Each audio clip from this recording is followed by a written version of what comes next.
Have you ever created a document and then, if you're like me, you find that you're typing a lot and then going back after you've finished and going in and maybe fixing some of the formatting? And as you look at the formatting, you realize that some of the formatting you did at the beginning of the document is exactly the same kind of formatting you need to do all the way through the document.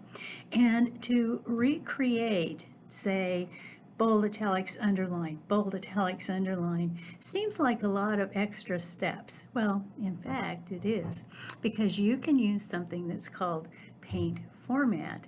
And if you do that, then you can save yourself a lot of steps and still have a really consistent, great looking document. Hi, I'm Terry, one of the Consumer Technology Specialists for Mid-Continent Public Library, and let's look at painting formats to make your documents look really great. Starting at the top of our example document, you can see that we have what looks like a title, and then we have some very short paragraphs. This isn't a very fancy document, and then we even have some space holders where eventually we may put in a heading. We've got some pictures and some really short paragraphs here, and going on down, here's another heading.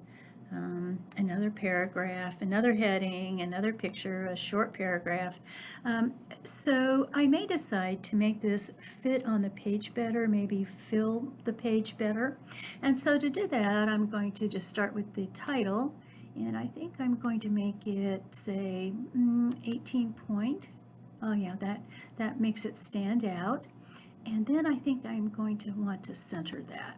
So I'm going to come over to the Align button and center Align. Do I want to make it bold? Ooh, yes, maybe I do. Now, because these paragraphs are so short, I might decide that I want to indent them a little bit and just have more space around where I have typed. So I'm going to click in the first paragraph here. And to get to my indent button, I need to go to the far right of my toolbar and find the 3 ellipses for more. It's just because of the monitor resolution I'm using. And then the next to the last button here is increase indent. And that's nice, it moves that indent over. Now, by the same token, I might decide that I might want to change that right margin a little bit. So I'm going to indent it just a tad more. Kind of like how that looks on the page. So now I could click anywhere in this paragraph and come over to the left side of the toolbar where I have Paint Format and click on it. It turns that button blue with a blue background, and then I should be able to click and drag over the next paragraph, and look at that. It has now indented both left and right the words in that paragraph as well. Now that works nicely, but the button has now turned off.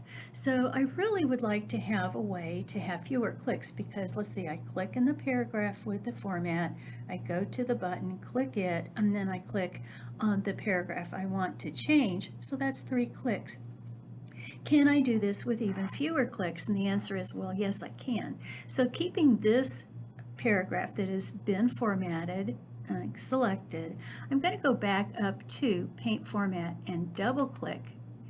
And again, it turns blue and it has a light blue background. And let me scroll down, find the next paragraph. We'll drag up. Oh, look at that. That just was a click and a drag. Now, notice that my button, because I double clicked, is still blue with a light blue background, which means it's still on.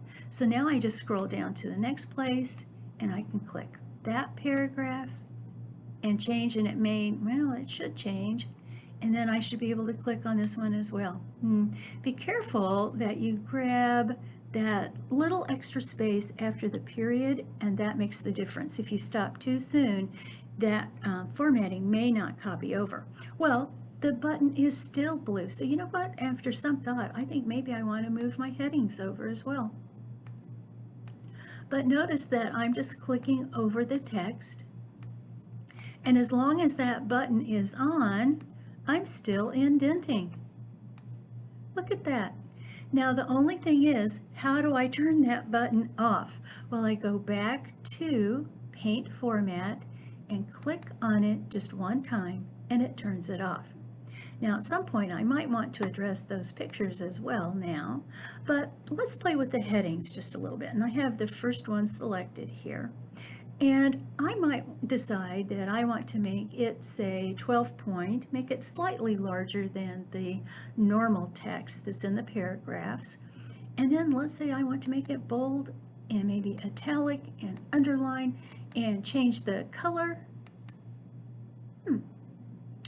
And then I think I would like to copy that as well. Well, again, if I click on this button, the Paint Format button, one time, it'll let me copy that formatting one time. But if I double click on it, it should stay on as I click and drag over this one. Yes, the button is still blue as you look at it. We'll go down. I can click and drag again. And as I scroll down, I can click and drag over this heading as well. So you can see how easy this is to make really major changes in your formatting with, many clicks, 5, 6, 10 clicks to get what you want. Then once you have your example, simply go to this wonderful button on the left, your Paint Format button, click it or double click it to keep it on rather indefinitely, and then all you do is find where you want to make the changes, click and drag over that particular text, and it changes. Now, unlike Word, Docs won't copy the formatting if you have, say, borders on pictures or you want to change the color of a shape that you've added, but Docs will change your text, and it does an amazing job with this Paint Format.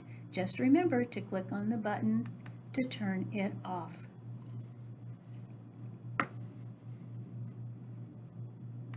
To learn even more, visit mymcpl.org/online learning, where you will find online resources that include Universal Class, LinkedIn Learning, and Learning Express Library. Be sure to join us each week as we present a variety of tech topics. Each week we premiere 3 new videos. You'll be able to find them at 1 o'clock on Wednesday and Friday or at 2 o'clock on Tuesday. You can find us on Facebook at MCPL 360, or if you prefer, be sure to subscribe to our MCPL MO channel on YouTube, where you'll be able to find our MCPL Consumer Technology Resources playlist.